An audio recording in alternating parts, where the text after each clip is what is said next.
চলতি বছরের ডিসেম্বর বা আগামী বছরের জুনে নির্বাচনের প্রস্তুতি নিচ্ছে নির্বাচন কমিশন।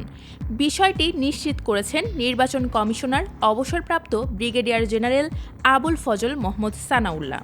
সোমবার সকালে রাজশাহী জেলার ভোটার তালিকা হালনাগাদ কার্যক্রমের সভায় তিনি এ কথাগুলো বলেন।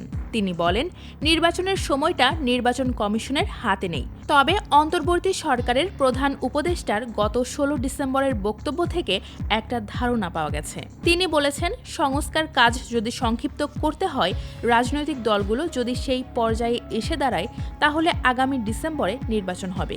আর যদি সংস্কার কার্যক্রম আরেকটু বর্ধিত করতে দেওয়া হয়, তাহলে ২০২৬ সালের জুনের মধ্যে নির্বাচন করা সম্ভব।